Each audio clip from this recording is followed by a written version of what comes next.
Sejam muito bem-vindos a mais um programa Triciatados. Hoje o entrevistado é uma pessoa que há muito tempo eu tento, mas ele é avesso a entrevistas. Só que hoje ele está aqui, Dr. Joaquim Alfredo Souto Loureiro. Até que enfim, hein, meu querido? Pois é, Trícia. Até que enfim. Até que enfim, à sua disposição. Consegui convencê-lo a vir. Falar algumas coisas. Bom, vocês são de uma família super conhecida, né? Super querida aqui na cidade de Manaus, no estado do Amazonas, e tanto que quando alguma coisa da história está perdida por algum lugar, é só falar que está com Loureiro que todo mundo faz um...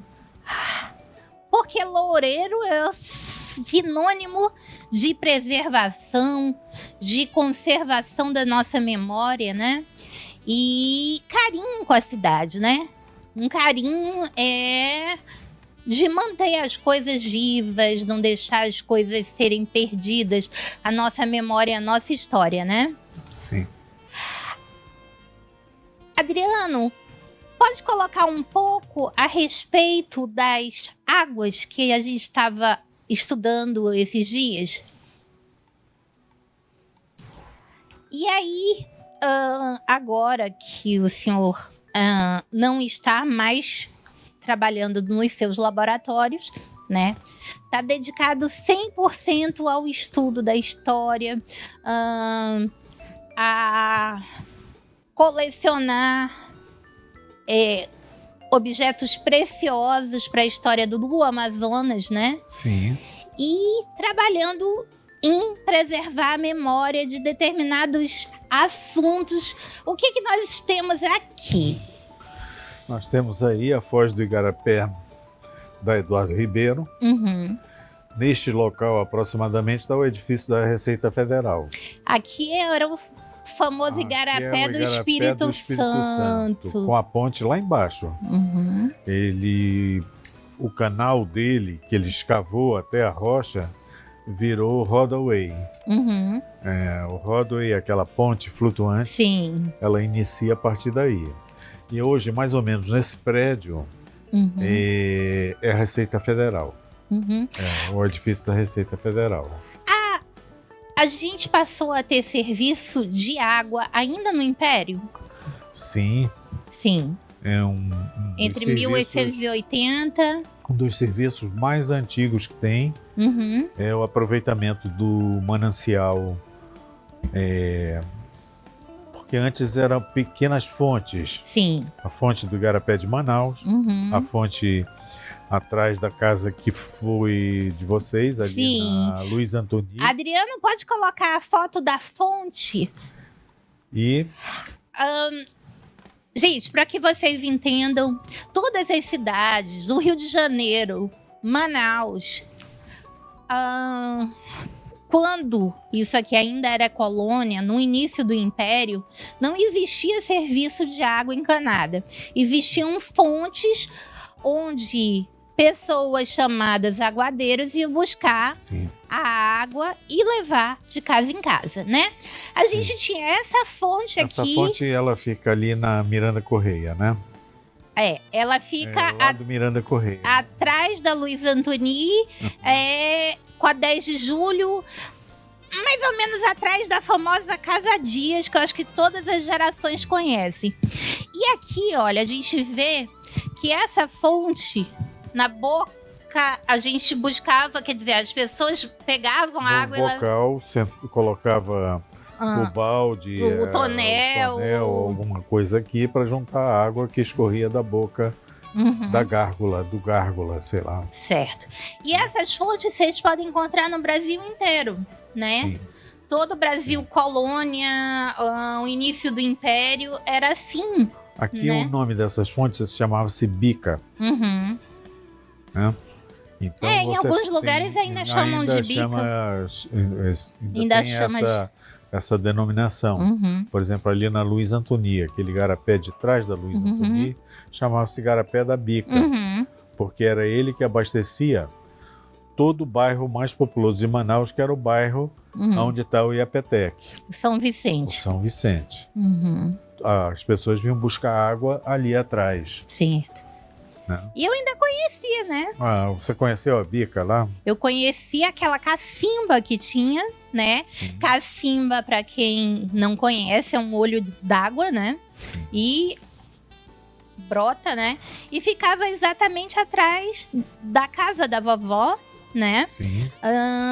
Você descia na área que tinha piscina, área de lazer e tal, abria o portão, você via lá as águas, né? Ali era um desfiladeiro, uma pirambeira. É por isso que a casa era assim, o andar da rua, depois mais... Em patamares. Exatamente. Um andar mais para baixo que ficava porão, onde se guardava, que Manaus vivia um desabastecimento muito grande, né? Se comprava as coisas para estoque, né? Aí tinha um outro andar que tinha uma área de lazer, tipo... e aí você tinha um portão que dava lá, né? E aí você via aquele igarapé enorme, encontro das águas longe, e aqui uma cacimba, né? Um olho d'água. Hoje aquilo ali não existe mais, aquele igarapé já era. Atrás da Casa Dias, essa cacimba era. Isso, exatamente atrás da casa A antiga, não sei se o nome permaneceu, Casa Dias. Se o nome não permaneceu Casa Dias, todo mundo conhece como Casa Dias, porque Casa Dias esteve presente em gerações e gerações. E aquela vila que até hoje tem a placa, Panhola. Era o fundo daquilo lá, que deve ter um desfiladeiro, uma inclinação, uns 100 metros de profundidade. Porque aquilo ali é uma ladeira, né? 100 metros de profundidade. Lá embaixo corria o Igarapé. Né? O Igarapé com o olho da água ali.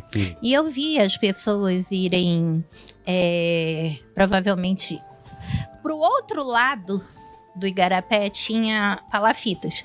Algumas palafitas. Eu vi as pessoas irem lá buscar água, lavar roupa, né? Nesse olho d'água que fazia uma espécie de um trapiche, eu não sei, Sim. Em volta para... Manaus tinha poucos bairros. O bairro mais populoso era o de São Vicente, onde está o Iga, o Iapetec. Hoje o Mirante. Hoje o Mirante. Então, essa área era abastecida por essa bica. Aí, no lombo de burro com tonéis de madeira. E aí distribuía-se para todas as residências. Se vendia pipa. A medida era uma pipa.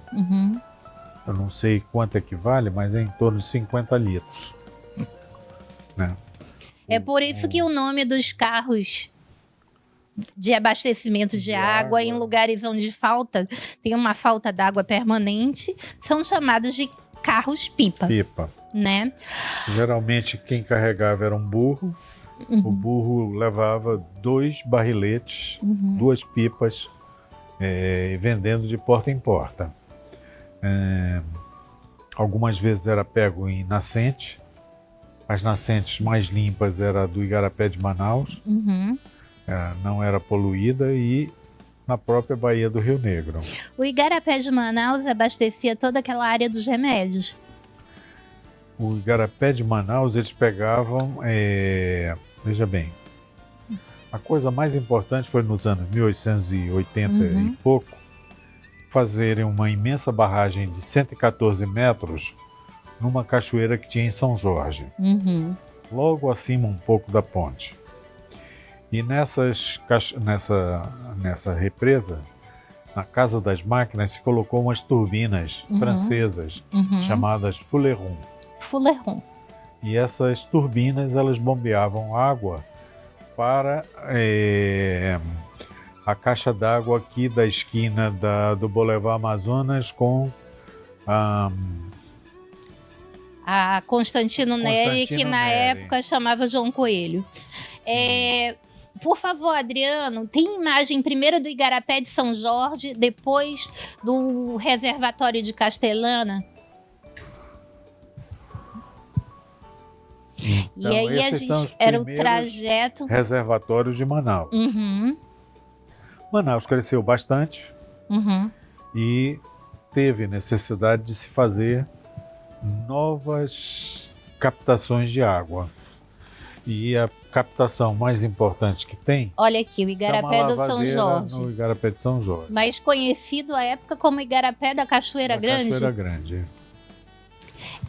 Por causa da cachoeira lá em cima. Esse igarapé era responsável por abastecer através dessas bombas francesas, né? Ele tinha uma represa na altura do Colégio Solon de Lucena. Sim. Pela parte de trás tinha uma represa.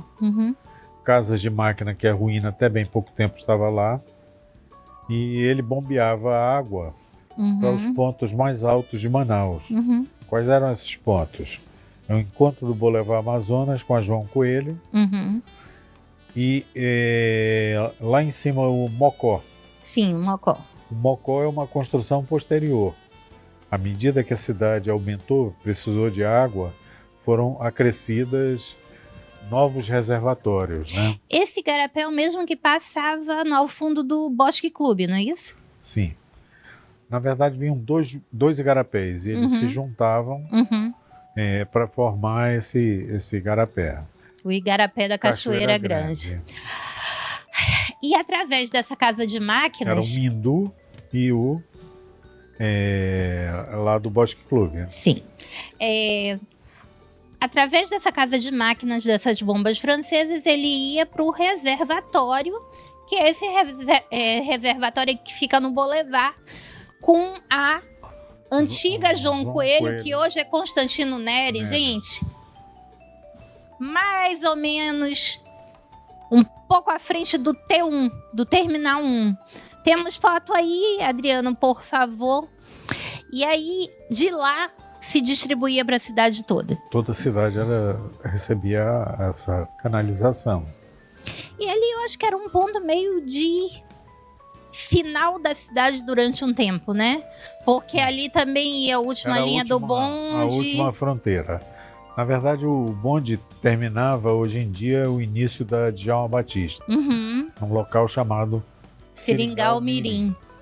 Né? O bonde ia até lá.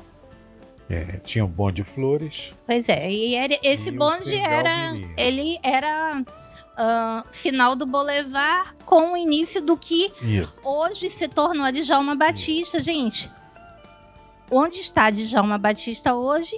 Era onde vocês veem umas torres de energia. Ali tudo ficava o Seringal Mirim. Ali já era o final da cidade. E aí, quando chegava nesse reservatório de Castelana, abastecia para aquela área toda da cidade, porque dali em diante era área rural, né? Era área rural. Era o fim do mundo. Tanto é que, olha aqui, temos essa foto do reservatório. Um pouco pichado. Um pouco pichado, né? Que valia um cuidado especial. Já tivemos ele Já tivemos ele pintadinho de rosa antigo, né? De bois de rose. Já tivemos. Mas esse aqui abastecia a cidade toda. Se vocês conseguirem imaginar aqui segue um pouco mais. Aqui é o terminal 1 de ônibus. Aqui segue o ônibus para Constantino Neri. E isso aqui era o reservatório. Bem na esquina, né? Bem na esquina. Né? Boulevard Amazonas com... Tanto era limite da cidade que o cemitério foi instalado lá. Os cemitérios são sempre instalados no final da cidade, onde a cidade acaba, porque se queria, né, evitar contaminação, não é isso? Eles chamavam miasmas. Miasma era o vapor pestilento que emanava dos cadáveres. Dos cadáveres e empesteava a cidade. Então, durante muito tempo, os cemitérios foram apartados inteiramente da cidade. Primeiro cemitério que construíram foi o São José. Não. Era o cemitério atrás da Igreja dos Remédios. Sim, mas esse era da igreja, quando foi construído pela ao municipalidade, não é isso? Um outro cemitério antigo sumiu completamente. O cemitério que ficava ali... Na entrada do Santa Etelvina? Não. Lá no centro. Lá no centro mesmo, ali por perto do Dom Bosco, naquela área ali, tinha um cemitério antigo. É porque todas as igrejas, gente, para tentar entender, todas as igrejas sepultavam, até que fosse proibido o sepultamento nas igrejas por questões sanitárias, todas as igrejas haviam lá, sepultavam, todo mundo queria estar perto de Deus. Depois foram criados os cemitérios municipais, bem distantes da cidade, justamente por conta do medo da contaminação através do miasma. A gente vai pedir um intervalinho comercial e a gente volta já falando sobre a rede de distribuição de água na cidade de Manaus.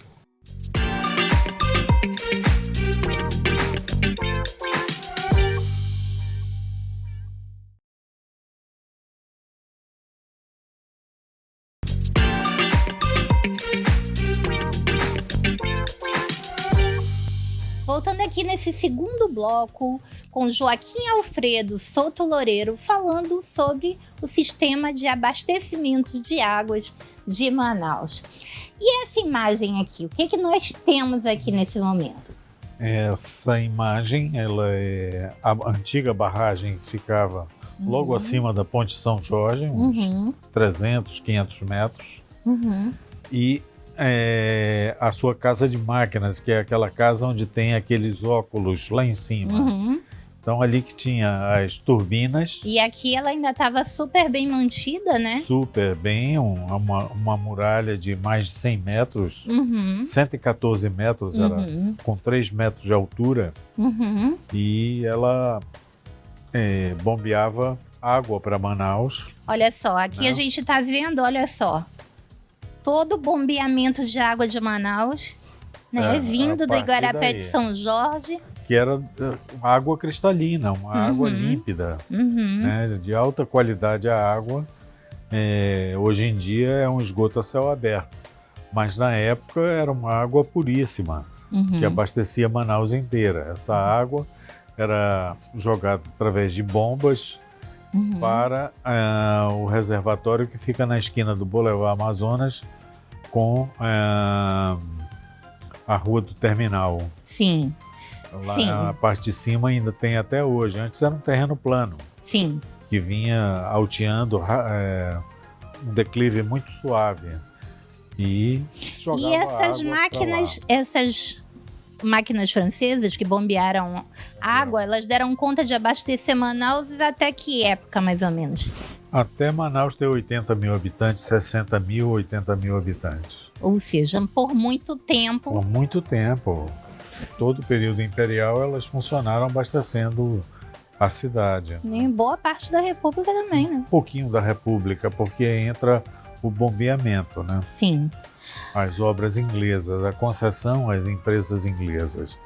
A República sempre fez questão de fazer concessões com empresas estrangeiras.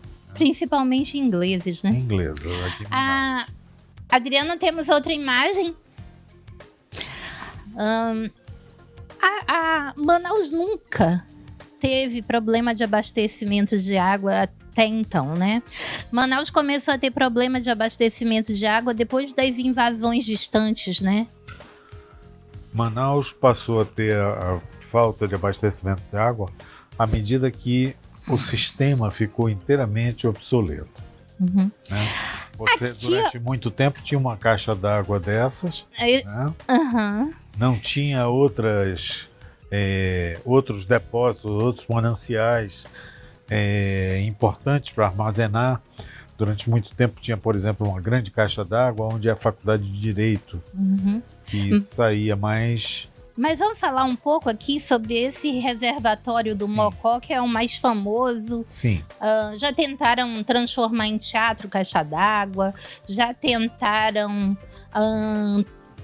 transformar em coisas bacanas. A gente está vendo aqui, gente, Para vocês que não estão tendo muita ideia de onde fica isso fica ao lado do cemitério. Ao lado do cemitério, na Praça Chile, onde vai começar ali a Maceió, né? E essa caixa d'água, né? A famosa caixa d'água, o reservatório, ele já vem com um quê de modernidade para a cidade, né? Isso aqui são trilhos de bonde, provavelmente, né? Não, com certeza. Com certeza, né? E aí, nós vimos que isso aí era realmente área rural, né? Ó, sem calçamento, totalmente... Esse bonde fazia parte, esse trilho, do ramal que vinha por trás ali do campo de futebol. Ali aquela área do campo de futebol. Qual é o nome daquela área? É o... Bilhares, não? Sim. E pelos trajes da moça que nós vimos aqui, isso é com certeza final do século XIX, início do século XX, né? O que é impressionante é o tamanho da obra, o tamanho dessa caixa d'água. Sim, se a gente imaginar o tamanho que era Manaus. Com 20 mil habitantes, fazer uma construção desse tamanho, tem um Teatro Amazonas daquele tamanho. Isso é saber planejar o futuro, né? Da justiça daquele tamanho. Né? A gente anteriormente planejava o futuro. Hoje, se você fizer alguma coisa maior, tá desperdiçando dinheiro. Isso aqui seria o quê? Onde? Aqui? É um tronco queimado de árvore. Ah, tá. É um tronco queimado. Porque eu tava imaginando... Era uma árvore bem grande. Provavelmente era uma árvore oca, né? E... pegou fogo e... Geralmente eles queimavam também um pouco da floresta para abrir era a forma de limpeza, né? Aí não está nada urbanizado. Você vê que o matagal é ainda bem grande na parte de lá. Dá pra gente ver que a floresta não está muito tocada. Não tá. Nem aqui, nem aqui. Por que foi escolhido esse local? Porque esse local é o ponto geodésico da cidade. Ele está a mais de 100 metros de altura, 100 e alguma coisa de altura. É por isso que ele então, fica... por declive, ele abastecia Manaus inteiro, que fica lá embaixo no vale. Sim. Né? Esse é o ponto mais alto de Manaus. Vocês podem observar ali aquela região de Adrianópolis que circunda. Era um platô. Era um platô. Uma altitude chapada, um chapadão. E nesse chapadão, até hoje, está lá o bairro da Vila Municipal. Sim. Tem mais de 100 metros de altura. A Vila Municipal, na época, em relação à cidade, ela tinha uma diferença de 5, 8 graus de mais fria. Por isso era a região das chácaras da cidade, né? Das pessoas que tinham dinheiro e tinham carro ou transporte para ir morar lá, porque era a região mais fria à noite. E lembrando que Manaus praticamente não tinha carro, as ruas eram de tinha o bonde, a linha de bonde.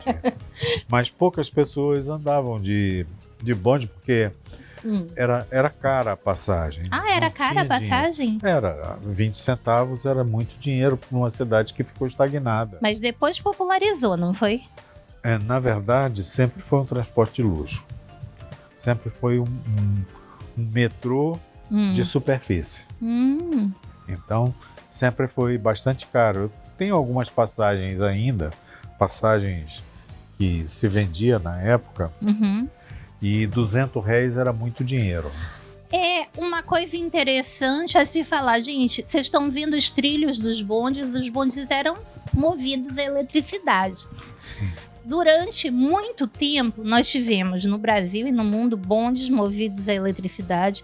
São Paulo tinha ônibus elétricos, né? Que as pessoas chamavam carinhosamente de carroças elétricas porque eram antigos. E aí tudo foi trocado para movido a combustível fóssil e tal. E passam-se uns anos, chega-se à conclusão do quê? Que E o é melhor voltar, né, o bonde era um metrô pro de sistema superfície. elétrico. Uhum. Eram alguns quilômetros de linha, Uhum. quase 70 quilômetros de linha de bonde Uhum. por toda a cidade, né? Uhum. E linhas bem estabelecidas, por exemplo, o que descia a 10 de julho, fábrica de cerveja, né? Praça da Saudade, Mocó, todas as linhas tinham um itinerário. Eu tenho um mapa, é uma pena, eu não sabia que a gente ia falar disso. A gente fala sobre isso Todas as num linhas próximo encontro. no mapa em inglês, Uhum. dizendo a linha, quanto custava a passagem para aquela linha. Existia valores diferentes para passagens Diferenciados de destinos acordo diferentes. com a quilometragem. Né? Olha, que impressionante. Uma coisa era você ir para o Bom Futuro. Onde outra era o Bom coisa, Futuro? O Bom Futuro é depois do entroncamento daqui da Vila Municipal, da Rua da Vila Municipal, Recife, né? Com a Djalma Batista. Lá embaixo tinha um bar chamado Bom Futuro. Ah, tá. Bem no entroncamento. Olha, nós não temos mais tempo, mas eu vou convidá-lo para uma próxima oportunidade. Obrigada pela sua audiência e agradeço a companhia de vocês.